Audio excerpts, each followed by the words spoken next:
O coração é o músculo mais importante do corpo. Cuidar dele pode ser determinante e até simples.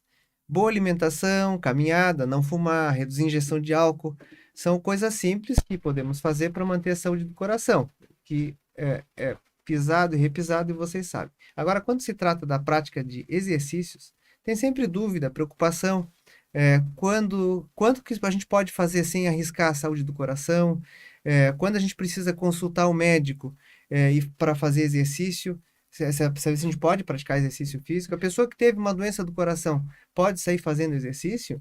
Quais tipos de exercícios são os melhores para a saúde do coração? Você sabia que o exercício não só previne doença do coração, como também pode ser tratamento para a doença do coração? Um dos melhores tratamentos, inclusive, para a doença do coração?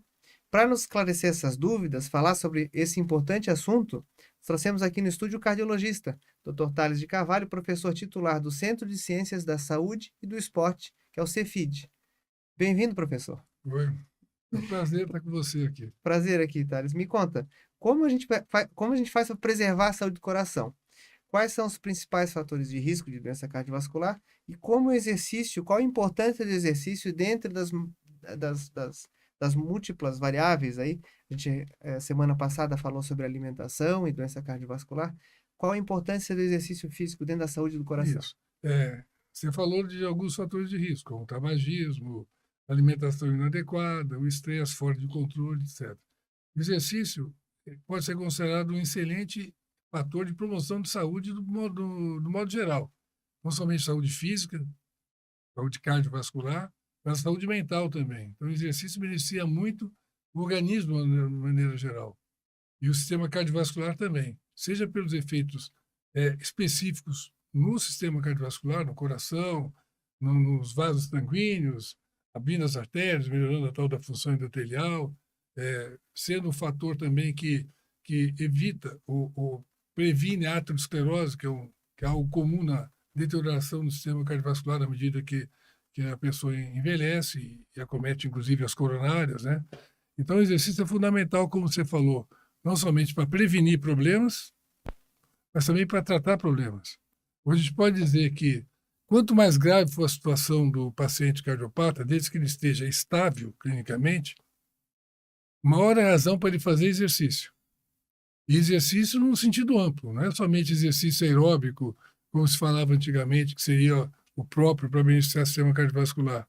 É um exercício que contempla todos os seus componentes. Atividade aeróbica, que pode ser caminhadas rápidas, corrida, bicicleta, né?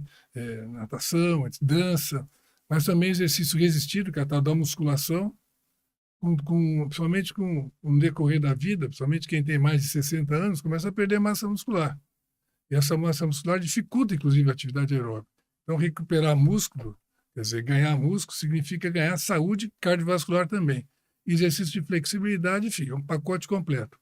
Agora, falando em dose, essa é uma situação complicada, que nem sapato. Sapato de um não serve para o outro. Quer dizer, o que é bom para um, independente de serem indivíduos aparentemente iguais, terem a mesma doença, a mesma idade, ou serem indivíduos saudáveis também, na mesma faixa etária, vamos dizer assim, aparentemente saudáveis, o que é bom para um pode ser muito para outro e pode ser pouco para um terceiro.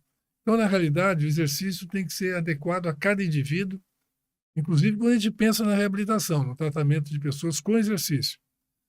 O tratamento hoje de reabilitação, que a gente chama cardiopulmonar e metabólica, o que beneficia o organismo de uma maneira mais completa. O coração depende do metabolismo.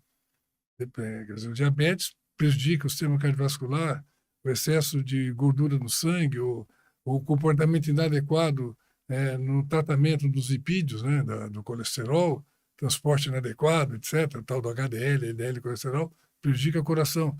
E o exercício coloca as coisas em ordem nesse ponto de vista, no sentido metabólico. Melhora o funcionamento do metabolismo do açúcar, melhora a função da insulina que a gente produz, queima mais açúcar, melhora o controle do organismo sobre os lipídios, fazendo com que o colesterol e as gorduras que a gente obrigatoriamente tem que consumir sejam devidamente utilizadas pelo organismo e não causem problema.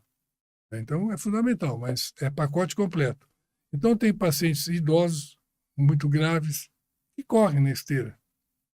E tem indivíduos jovens, aparentemente saudáveis, eu recomendo andar rápido, porque correndo ele passa do ponto.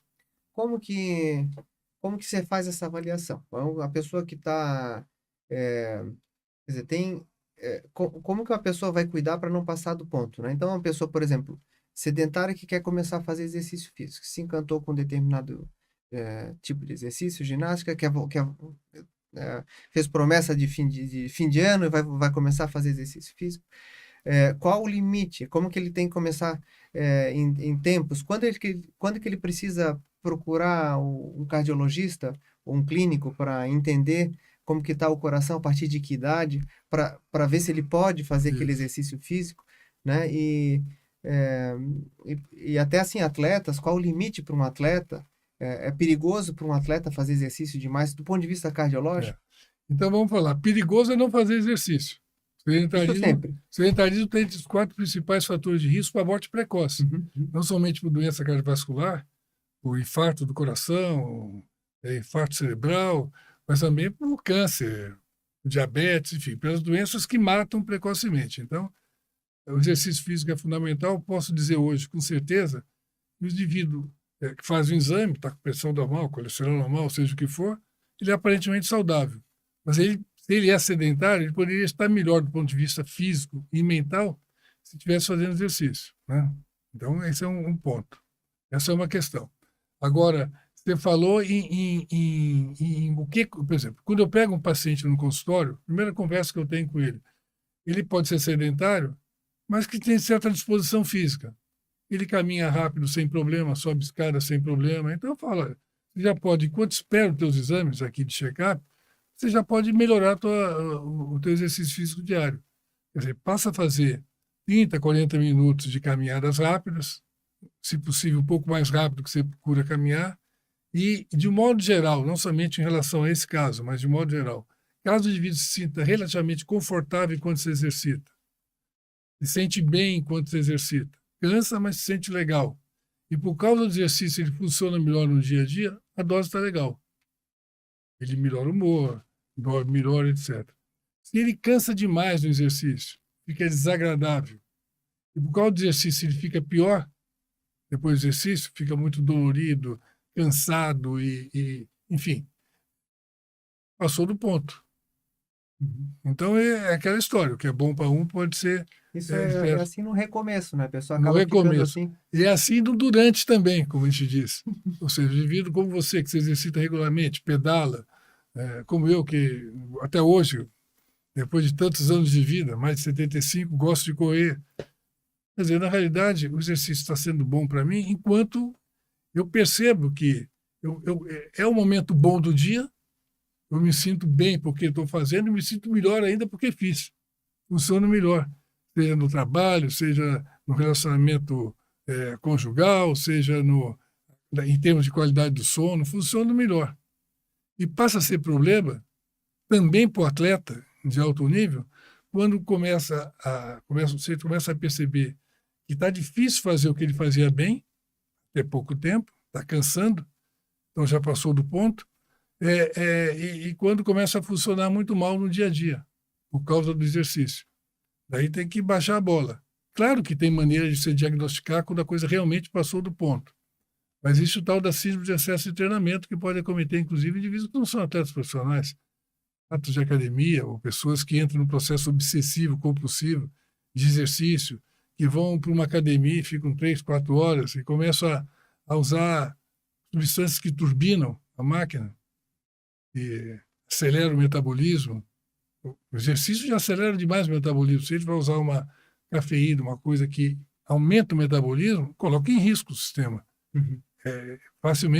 Mais facilmente vai fundir o motor.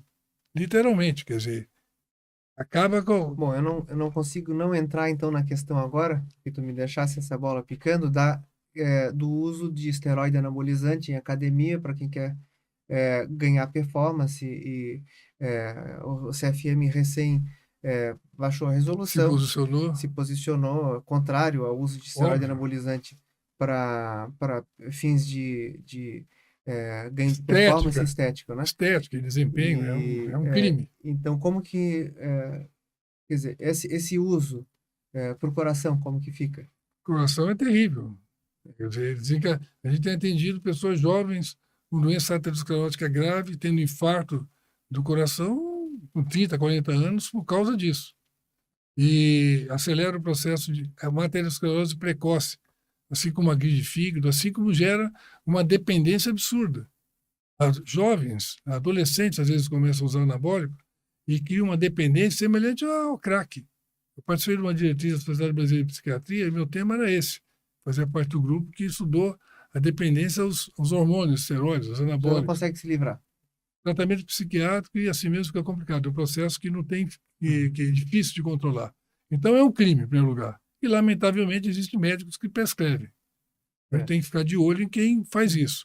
E a população, do modo geral, tem que se precaver em relação a isso.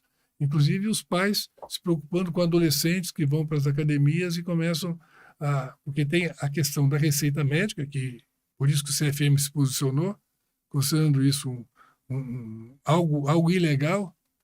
Não precisava nem se posicionar, porque qualquer médico com uma formação razoável sabe que prescrever hormônio anabólico, testosterona, para quem não precisa e é jovem, significa um problema seríssimo, criar um problema seríssimo de saúde, como eu disse, até difícil de se resolver, em função até da dependência que isso causa. Mas tem também o uso feito de forma, assim, descontrolada, vamos dizer assim. Não que a pressão médica seja algo controlado, algo também absurdo, Pior porque ainda, passa, vamos dizer assim. mas porque tem gente comprando anabólico, esteroide, contrabandeado, usando substâncias para uso veterinário. Então é uma barbaridade o que acontece. Ô, Thales, eu tive a satisfação, grata essa satisfação de participar de bancas lá contigo no Cefid, né? E lá eu fiquei bastante bem impressionado, bom, a gente falou aqui de exercício para prevenção de doença cardíaca, mas lá vocês fazem muito uso do exercício para tratamento, né? Para reabilitação de quem já teve um evento cardiológico. Queria que tu contasse lá para, inclusive, com estudos de dança, né? Isso. Entre outras formas de exercício. Queria que tu contasse para nós um pouco dessa tua experiência lá do Cefid, usando o exercício físico para reabilitar pessoas com doença do coração. Isso. Olha, o exercício físico que a gente usa no Cefid, eu atualmente estou aposentado, mas continuo orientando tese de doutorado, mestrado, e o que a gente propõe também na Sociedade Brasileira de Cardiologia, exercício é um leque aberto, que permite escolhas, né? Então, não tem algo que seja bom, porque isso é bom porque o sujeito tem uma doença cardiovascular, isso é bom porque o sujeito é idoso. Tem um exercício que é bom para aquele sujeito, dependendo do que ele gosta, dependendo do que ele escolhe. A dança entra nesse contexto, né? Ou seja, as pessoas quando estão dançando, e a gente viu isso lá quando criou o grupo de dança, e eram pacientes que faziam exercício convencional, esteira, bicicleta, e dançando, eles atingiam a mesma frequência cardíaca que eles atingiam caminhando ou correndo na esteira, e é algo que em 30 minutos, 20 minutos já estavam pedindo para parar, e dançando eles atingiam a mesma frequência cardíaca com uma percepção de esforço menor. Então tinha um esforço que estava num nível terapêutico lá, e a percepção era de que estava fazendo pouco, então, podia fazer mais. Por isso que num baile de terceira idade aí, as pessoas dançam 2, 3 horas, e se você for ver a frequência cardíaca, eles estão fazendo exercício. Se estiverem dançando soltos, né? Então, essa é uma questão. Então, é muito importante que a pessoa escolha o que ela se sinta bem fazendo. Então, entra a dança, entra a natação, entra a bicicleta, entra a esteira, enfim, exercício resistido. Não tem o que é melhor. E lá a gente usa esse recurso, quer dizer, a gente avalia os pacientes, inclusive na clínica de esporte a gente faz algo semelhante, ou seja, avalia os pacientes, inclusive determinando a zona ideal de treinamento aeróbico, que está entre os 2 meados ventilatórios lá, então coloca no ponto ideal, e a ideia é colocá-los numa situação em que eles atinjam isso e se sintam bem nisso. Então, alguns conseguem chegar no limite superior, outros se contentam ou acham bom no passado não passar muito do limite inferior, mas permanece naquela zona com certa facilidade. Então, com controle médico, esse tipo de tratamento, quer dizer, que a pessoa se exercitando, vai diminuir medicação, vai Olha, abrir coronária, é isso? é um tratamento obrigatório. Ou seja, se pensar no tratamento da doença cardiovascular, doença coronária, tenha tido infarto, não tenha tido, tenha operado, não tenha operado, a base do tratamento é mudança de estilo de vida, com ênfase no exercício físico. E a ideia que eu falo é o seguinte: faça 30, 40 minutos de qualquer coisa que você sinta bem, que te coloque no ritmo mais ativo fisicamente, de preferência repetindo a rotina no mesmo horário, na maioria dos dias da semana. Vai fazer o que você se sinta bem fazendo e se puder, varie. Fique fazendo sempre a mesma coisa todo dia para não ficar uma situação estereotipada. Então, a base do tratamento é exercício, mudança de alimentação, remoção de hábitos nocivos como o tabagismo. Isso, mais 2 ou 3 medicamentos, basta para a maioria dos pacientes. Tem muitos pacientes que estavam encaminhados para a cirurgia, não quiseram operar, entraram num programa de exercício e ficaram muito bem, 10, 20 anos, muito bem, obrigado. Né? E tem pessoas que entraram no programa do Cefid depois de terem sido, enfim, depois de um tratamento convencional, e paciente que veio de São Paulo, por exemplo, literalmente vai morrer em Florianópolis. Eles disseram que não tinha mais o que fazer com ele. Eu tinha feito 2 cirurgias cardíacas, não sei quantas angioplastias, tinha tido 2 infartos, estava com insuficiência cardíaca, chegando aos 70, deram a entender que ia viver mais 3, 6 meses. Pô, já que é para morrer, eu vou para Floripa. Veio para cá e foi parar no programa do Cefid. Começou a caminhar com dificuldade, daqui a pouco estava caminhando rápido, não caminhava 200 metros, daqui a pouco estava caminhando 2, 3 quilômetros, começou a fazer exercício resistido. 2, 3 anos depois, já com 73, 74 anos, com essa sobrevida já que estava muito além do que tinham dito para ele, do que tinham programado para ele, voltou a surfar. Eu até me assustei quando ele perguntou se podia surfar. Falei, mostrou que tinha sido surfista na década de 60, entrou no circuito catarinense de surf, ganhou as etapas que ele participou, só tinha ele de 70, 80 anos, ganhou medalha em todas as etapas. E morreu 10 anos depois, dormindo, acordou morto, como disse. Não foi surfando. Então, quer dizer, isso mostra a possibilidade que o exercício cria de, num contexto do tratamento, ser algo muito importante, de modo que tem que estar sempre presente, antes ou depois da cirurgia, de preferência antes ou depois da angioplastia, de preferência antes, porque pode até tornar desnecessária uma intervenção para o paciente estável clinicamente, mas como parte de uma atividade rotineira que seja incorporada aos hábitos de vida do sujeito e vira uma coisa natural. E uma questão que você comentou é do esporte. Já em outros podcasts você discutiu a questão de como agride o organismo, né? Quando é feito em certa quantidade. É o atleta de alta performance, por exemplo. Então, ele envelhece precocemente. Sistema musculoesquelético, quadril, joelho. Basta ver o que acontece com os nossos craques de futebol. Vai perguntar como está o Ronaldinho, por exemplo, o fenômeno. Vai comer. Quer dizer, na realidade, ele mesmo fala, ele tem dificuldade até para andar, quanto mais para fazer exercício. Então, o sujeito com 40, 50 anos está idoso do ponto de vista musculoesquelético. Mas o sistema cardiovascular também é agredido pelo exercício. Porque o exercício, assim como a vacina, é algo que agride o organismo no sentido de fazer com que o organismo, levando o susto, ganhe com aquilo. Então, você desgasta o organismo se recupera com vantagem, quando você faz isso sistematicamente e vai aumentando gradativamente. Mas, quando passa do ponto, essas síndromes sucessivas de excesso de treinamento, desgaste excessivo por atividades muito prolongadas, você agride o organismo e passa a perder resultado. E no decorrer da vida, pode causar problema.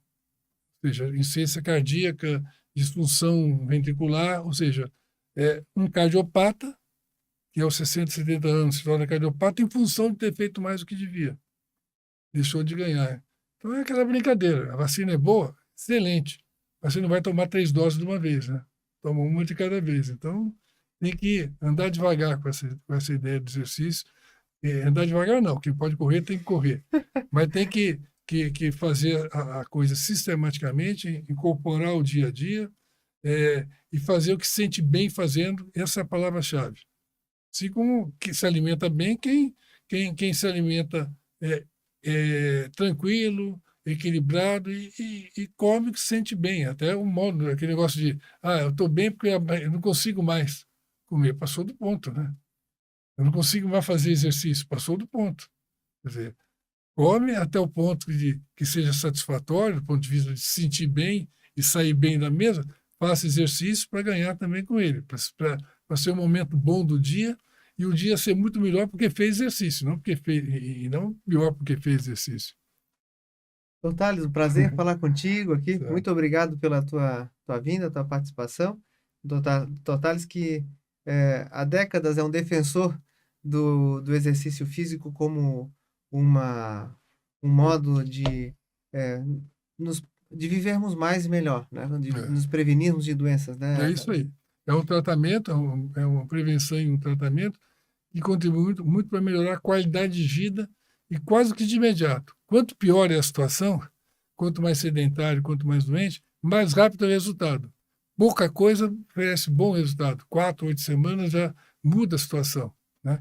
Inclusive na tua área. A disfunção sexual. Você participou de algumas bancas mostrando que a gente discutiu o benefício do exercício na disfunção É. sexual. Não somente na disfunção erétil, na masculina, mas também na... Alguns trabalhos mostrando efeito similar aos medicamentos É isso aí. para disfunção. Uma coisa bem impressionante mesmo. Muito obrigado. Esse foi mais um podcast Sua Saúde, produzido pelo Conselho Regional de Medicina, transmissão na íntegra do portal SCC, no canal do YouTube dos nossos parceiros SCC SBT. Acompanhe nossas redes. Muito obrigado e até a próxima.